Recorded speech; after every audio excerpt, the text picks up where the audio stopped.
शुरुआत एक अहम खबर के साथ। देवस्थानम बोर्ड मामले में हाईकोर्ट से सरकार को राहत मिल गई है। नैनीताल हाईकोर्ट में खारिज की सुब्रमण्यम स्वामी की याचिका। देवस्थानम बोर्ड मामले में सुब्रमण्यम स्वामी की याचिका खारिज कर दी गई है। आपको बता दें, सुब्रमण्यम स्वामी ने तीर्थ पुरोहितों की ओर से याचिका दाखिल की थी, जिसको अब खारिज कर दिया गया है। तो ये फिलहाल एक अहम खबर इस वक्त हम आपको बता रहे हैं। इस पूरे मामले में याचिका जो है सुब्रमण्यम स्वामी की खारिज कर दी गई है। तीर्थ पुरोहितों के लिए एक बड़ा झटका ये, और सरकार के लिए राहत की खबर। जो याचिका लगाई गई थी वो फिलहाल हाईकोर्ट की तरफ से, नैनीताल हाईकोर्ट की तरफ से खारिज कर दी गई है।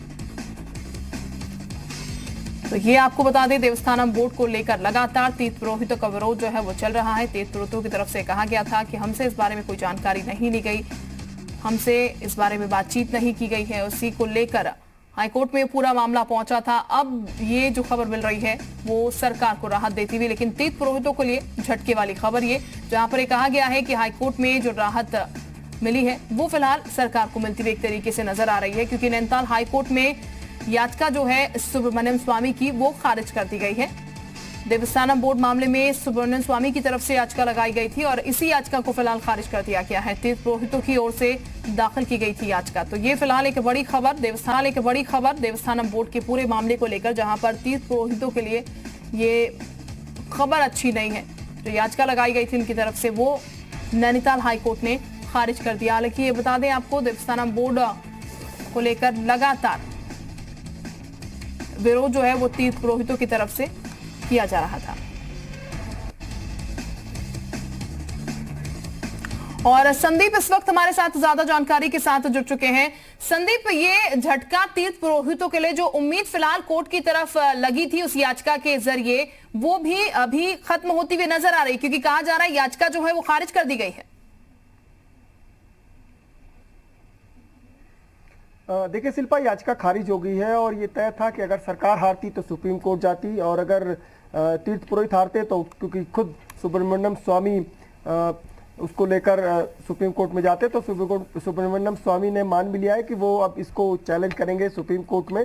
देखिए, इस मामले में तब नया मोड़ आया जब सरकार और सुब्रमण्यम स्वामी के बीच एक तीसरा जो याचिका, एक इंटरवेंशन हुआ, एप्लीकेशन दाखिल करी रूलिंग की तरफ से।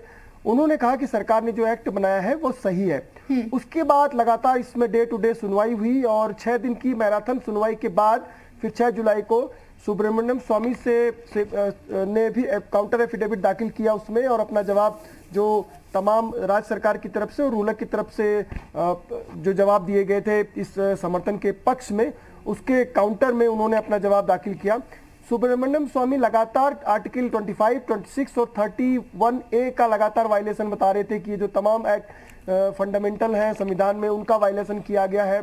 उसके अलावा वो ये भी कह रहे थे कि जो राज्य सरकार है उसका काम मंदिर चलाना नहीं है, जो मुख्यमंत्री है उसको मंदिरों के संचालन में सीधे तौर पे दाखिल होना नहीं चाहिए। जो तमाम बातें हैं जो सुब्रमण्यम स्वामी की तरफ से कही गई, सुब्रमण्यम स्वामी ने हाईकोर्ट में तो केस लाई, वो बाहर भी लगातार ट्विटर के माध्यम से उन्होंने प्रधानमंत्री नरेंद्र मोदी को चिट्ठी लिखी। उन्होंने लास्ट में जब जजमेंट हाईकोर्ट ने सुरक्षित रख लिया था तो उन्होंने ट्विटर में ये भी कहा था कि जो रूलक संस्था है वो बैपिस्ट है, यानी जो बाहर की जो एनजीओ है क्रिश्चियन मिशनरी उनको सपोर्ट कर रही है। उन्होंने ये भी आरोप लगाया कि बीजेपी के कुछ नेता हैं जो इन्होंने रूलक को सपोर्ट किया था, हाईकोर्ट में धनराशि दी थी, उनको पैसा मुहैया कराया था ताकि वो सरकार के खिलाफ इस केस को लड़ सके। तो ये तमाम बातें सुब्रमण्यम स्वामी की तरफ से कोर्ट में तो सुनवाई के दौरान वो अपना पक्ष रख रहे थे, लेकिन कोर्ट के बाहर भी वो लगातार बातें इस तरीके की कर रहे थे। और जब 6 जुलाई को सुप्रीम कोर्ट ने अपना जो डिसीजन रिजर्व रखा, उसके बाद एक के बाद एक ये हमले किए गए। देखिए, इस मामले पर ये केवल एक कोर्ट की लड़ाई नहीं है, ये भले ही अभी सुप्रीम कोर्ट में लड़ाई लड़ी जाएगी, लेकिन इस पर राजनीतिक पहले दिन से ही शुरू हो गई थी। कांग्रेस बहुत आक्रामक थी, सड़क पर प्रदर्शन हुआ, विधानसभा घेरा हुआ, तमाम जो कांग्रेस के विधायक थे, नेता थे, उन्होंने मार्च निकाला, इस जो एक्ट था इसको असंवैधानिक करार दिया।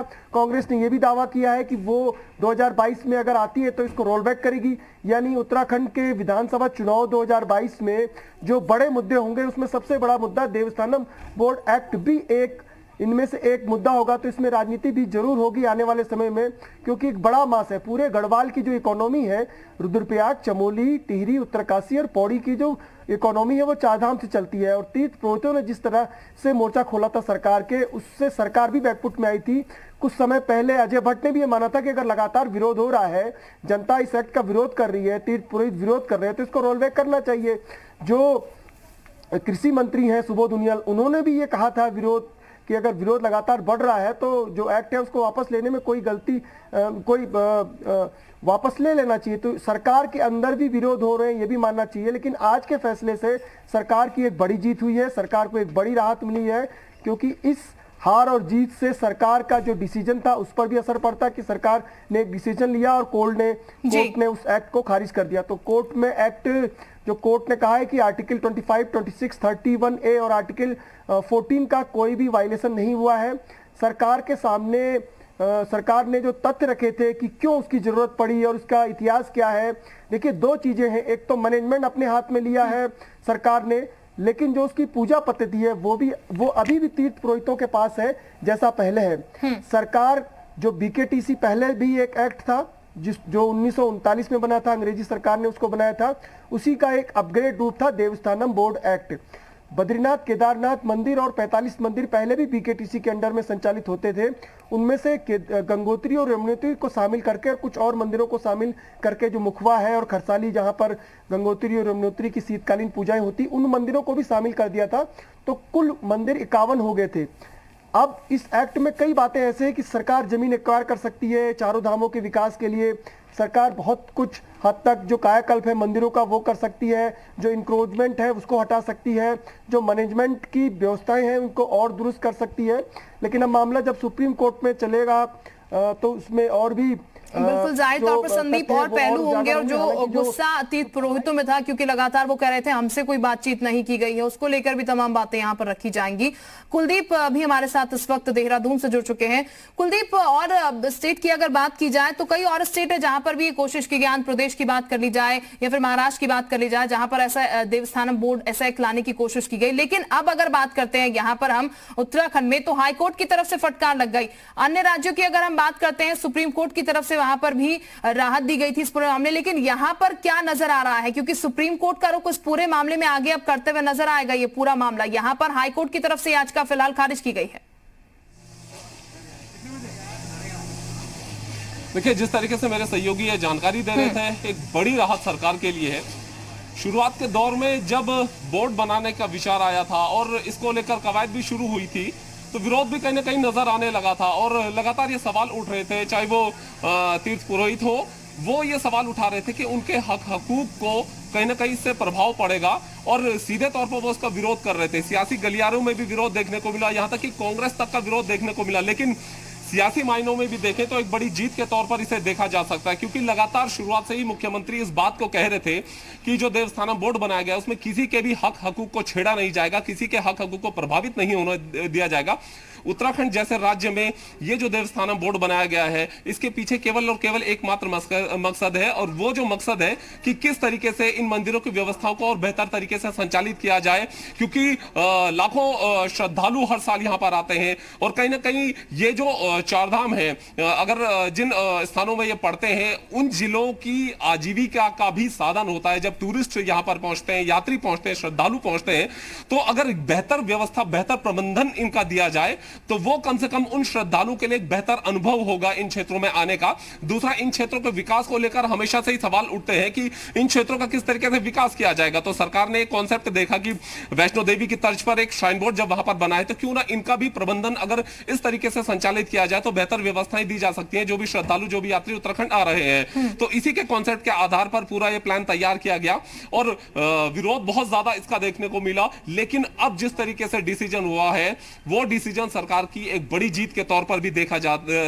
जाएगा। और खास तौर से जब विपक्ष लगातार ये बात कह रहा था कि अगर वो सत्ता में आते हैं तो वो तीर्थ पुरोहितों से बात कर इस फैसले को रद्द कर देंगे। लेकिन कहीं ना कहीं एक झटका उन विपक्ष को भी लगा है जो अपने बयानबाजी के जरिए कहीं ना कहीं सरकार को घेरने की भी कोशिश कर रहे थे, और बड़ी राहत सरकार के लिए ये है। जी बिल्कुल बड़ी राहत सरकार के लिए निश्चित ही यहाँ पर नजर आ रही। संदीप भी हमारे साथ लगातार बने हुए हैं। संदीप, फिलहाल इस याचिका की अगर हम बात करते हैं, इस याचिका को लगाया गया था, फिलहाल याचिका जो है वो रद्द कर दी गई है। क्या कहते हुए इस याचिका को रद्द किया गया, और एक बार इस पर भी प्रकाश आप डालिएगा, ये जो याचिका लगाई गई थी उस याचिका में कहा क्या किया गया था?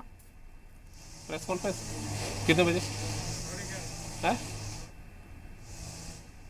शिल्पा की जब एक्ट आया था कोर्ट में चैलेंज के लिए, तो सुब्रमण्यम स्वामी की तरफ से कहा गया था कि इसमें आर्टिकल 25, 26 और 31A का वायलेशन है, पहला।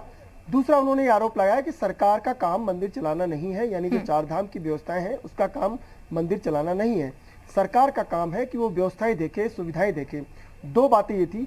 तीसरा, उन्होंने ये कहा था सुब्रमण्यम स्वामी ने अपनी याचिका में कि अगर बीकेटीसी जो पहले संचालित करती थी बद्रीनाथ केदारनाथ मंदिर, और ये चार धाम में अगर कोई वायलेशन है, कोई वित्तीय अनियमितताएं हैं, कोई फाइनेंशियल क्राइसिस है, तो उनकी आप जांच करा सकते हैं, आप उसको पूरा अपना अंडर में नहीं ले सकते। और ऐसी कोई भी घटना नहीं थी कि बद्रीनाथ केदारनाथ और गंगोत्री मंदिर में, गंगोत्री यमुनोत्री मंदिर में कोई भी फाइनेंशियल दिक्कतें थी, यानी कोई वित्तीय अनियमितताएं थी। तो ये तीन चीजें उन्होंने रखी थी कोर्ट के सामने और कहा था कि ये एक्ट जो है वो असंवैधानिक है, ये कानून का वायलेशन कर रहा है, जो हमारा संविधान है उसका वायलेशन कर रहा है,